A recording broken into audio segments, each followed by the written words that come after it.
woman lies dead on wet cobblestones. 15 people stand around her body. No one is crying. No one is running for help. A man points at her corpse like he's identifying a stray dog. A young girl stares without blinking. And somewhere high above the courtyard, a window glows with interior light. Someone was home when this happened. The painting is called Murder in the House. It was created in 1889 by Czech artist Jakub Schikaneder. It hangs in the National Gallery in Prague, and for over a century it has refused to answer a single question about what actually occurred in that alleyway. There is no weapon, no fleeing suspect, no obvious signs of struggle. Murder in the House measures 220 by 320 centimeters. Standing in front of it feels like stepping into the courtyard. The scale forces proximity. You occupy the same space as the witnesses. The setting is a narrow courtyard in Prague's Jewish quarter, Josefov. Walls rise vertically on all sides, compressing the composition into a stone cage. No sky is visible. No horizon offers escape. The architecture creates psychological entrapment. The physical space mirrors the social condition of its inhabitants. She lies prone, arms slightly splayed. Her position lacks the violent contortion of a physical fight, yet it is not peaceful.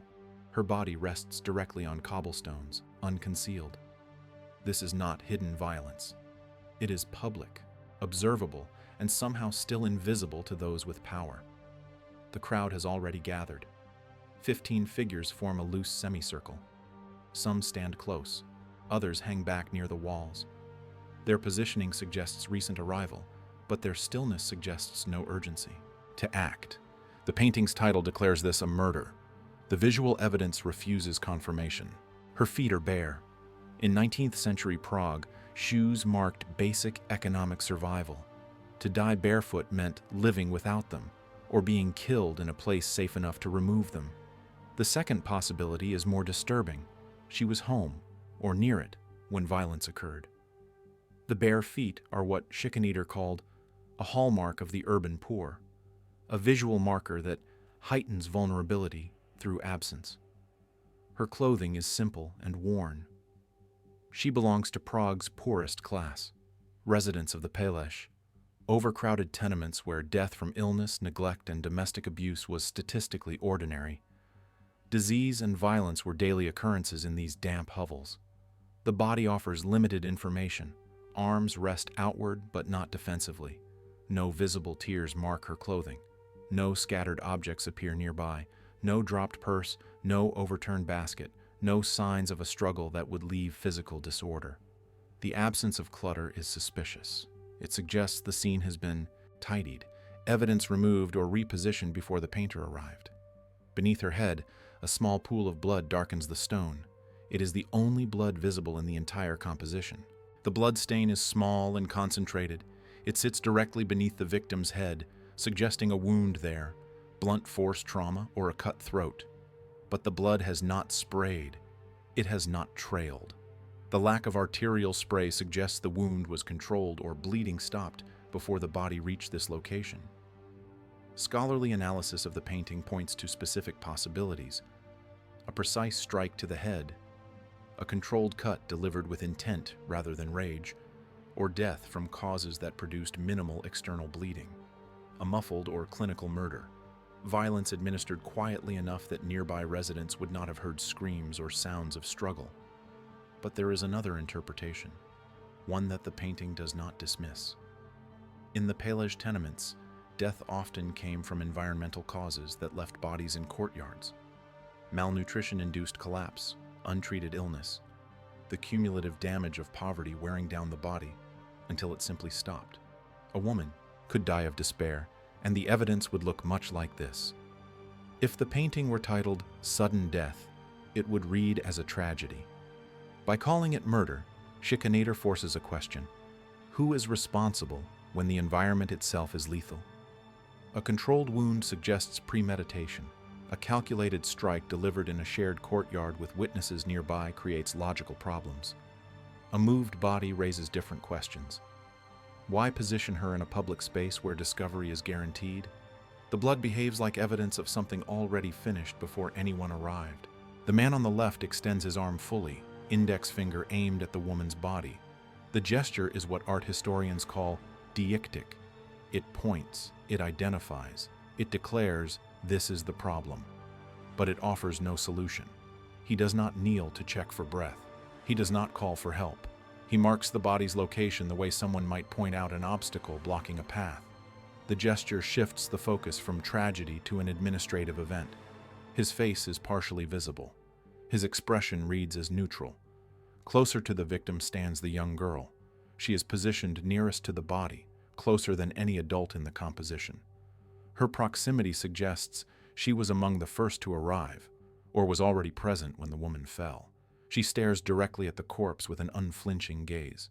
Her face shows no visible distress, no tears, no recoil, no horror.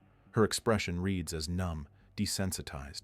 In Prague's slums, children encountered death often enough that it stopped registering as exceptional. The girl represents the cycle of poverty perpetuating itself, trauma normalized across generations until it becomes invisible even to those experiencing it.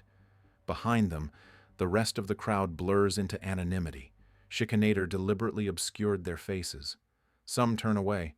Others are rendered as shadows with minimal features. They form a collective mass rather than distinct individuals, a chorus that knows but will not speak. Schikaneder used this technique of social anonymity throughout his work, suggesting that in the ghetto, individual identity dissolved into collective experience. The crowd functions as a single entity that bears witness and maintains silence simultaneously. 15 people occupy a confined space around a dead woman. They assembled quickly enough to form a crowd, yet not one claims to have witnessed the act itself. This is the central contradiction. Everyone is present. No one saw anything. The question Schikaneder poses is simple. Who is lying, and why? High in the background above the crowd, a single window glows with interior light. The window is open. Someone was home when this happened. In 19th century art, an open window in a death scene traditionally symbolized the soul's departure, a visual cue that the spirit had left the body. Schikaneder was aware of this convention, but he used it differently. The window in Murder in the House functions as a literal witness position, not a metaphor. The vertical distance between the window and the courtyard creates compositional tension. Most of the painting operates on a horizontal plane. The body, the crowd, the cobblestones all occupy the same level. The window breaks that pattern, pulling the viewer's eye upward in search of escape. But the walls offer none. They rise on all sides, enclosing the space completely. No sky appears anywhere in the composition. The courtyard is a vertical cage, and everyone inside it, living or dead, is trapped. Near the girl's feet, set into the cobblestones, an iron sewer grate marks the drainage system. The grate sits directly beside the body, creating a visual link between the woman and the infrastructure designed to wash waste underground. Schikaneder uses the grate as a metaphor for social disposal. The woman's life is being treated as refuse, something destined to be flushed away through the city's literal and bureaucratic channels. Her death will be processed the same way sewage is processed, acknowledged as a problem, routed through the proper administrative pathways, and ultimately removed from visibility. The grate is a reminder that in this neighborhood, people disappear, washed away by the city's sanitation efforts that apply equally to human lives and physical waste. The architecture is not neutral ground. The courtyard itself functions as evidence of systemic violence. In 1889, Prague underwent a project called the Asanace, the clearance. Josefov, the medieval Jewish quarter where Schikaneder set this scene, was being demolished. The official justification was sanitation. The slums were overcrowded and disease-ridden. The solution involved tearing them down and rebuilding with wide Parisian-style boulevards. The Asanace was cultural erasure in practice. Entire communities were displaced. Deaths occurring in these condemned buildings, from illness, from domestic violence, from despair, were treated as inevitable casualties of progress. Police rarely investigated deaths in Josefov with the rigor applied to wealthier districts. The assumption was that violence in the ghetto was self-contained, a problem that would solve itself once the buildings came down. Schikaneder was documenting a world being actively destroyed. The woman on the cobblestones may have been killed by an individual. She was also killed by policy, by poverty, by a city government that had decided her neighborhood was disposable. Domestic abuse flourished in the cramped Polish quarters where families lived on top of each other with no privacy and no recourse. Malnutrition weakened bodies until minor illness became fatal. The environment itself was a weapon. The painting's title expands the definition of murder rather than limiting it. If no individual can be identified as the killer, then the system that produces such deaths must be named instead. Schikaneder, known for being reclusive and obsessed with the twilight hour, the moment when light fails and secrets emerge, deliberately omitted details that would allow viewers to solve the crime. No weapon appears because the weapon is structural. No suspect flees because the suspect is institutionalized. The killer is not a person in the frame. The killer is the frame itself. The small bloodstain, the calm crowd, the absence of intervention, all reflect a community that had witnessed this pattern before. They know what happened because it happens repeatedly. The specifics of this woman's death matter less than the certainty that another death will follow. Schikaneder understood this as censorship of reality. The painting cannot show a killer because identifying one person would absolve the larger machinery of violence that operates continuously. Over time, Murder in the House shifted from social reportage to symbolist mystery. Contemporary viewers approach it as an aesthetic puzzle. The original audience recognized it as journalism. When Murder in the House debuted at Prague's Jubilee exhibition in 1889, it provoked scandal. Large-scale canvases were typically reserved for kings, generals, and mythological heroes. To see a canvas this size depicting an anonymous corpse in a ghetto alleyway was read as a political provocation.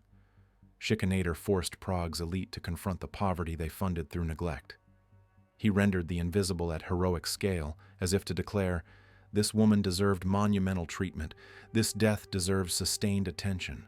The exhibition forced wealthy viewers to stand in front of suffering they normally avoided, to occupy the same space as witnesses who did nothing. The painting was exhibited 1 year after the Jack the Ripper murders in London. European audiences were gripped by anxieties about violence against urban women.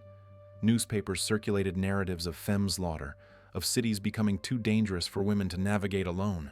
Schikaneder tapped into this collective dread, while refusing to provide the narrative resolution that crime gazettes offered. He adopted what scholars call an anti-detective stance. His goal was to provoke moral crisis in the viewer, not to solve a puzzle. Contemporary viewers approach Murder in the House as a mystery, a forensic puzzle frozen in paint. The National Gallery in Prague considers it a masterpiece of Czech art, frequently compared to Edvard Munch for its ability to project internal horror onto external landscape. The original 1889 audience understood it differently. They recognized it as testimony and accusation. The scandal centered not on the depicted murder, but on institutional indifference. The painting does not comfort. It offers no catharsis, no justice, no closure. You examine the bloodstain. You study the girl's expression. You trace the pointing hand. You look up at the glowing window. You have been staring, analyzing evidence without acting. You occupy the same moral position as the painted crowd, present at the scene, contributing nothing. The painting turns every viewer into a bystander. Schikaneder understood that the distinction between witness and accomplice collapses when no one intervenes. The courtyard in Yosifov may have been demolished in the 1890s, but the dynamic it illustrated persists. Murder in the House remains unsolved because it documents a crime with no discrete beginning or end. The woman's death is a symptom of a larger structure, one that continues to operate wherever poverty is treated as inevitable, where deaths in certain neighborhoods are processed as administrative facts rather than tragedies requiring response. The painting asks one question: what will you do now that you've seen it?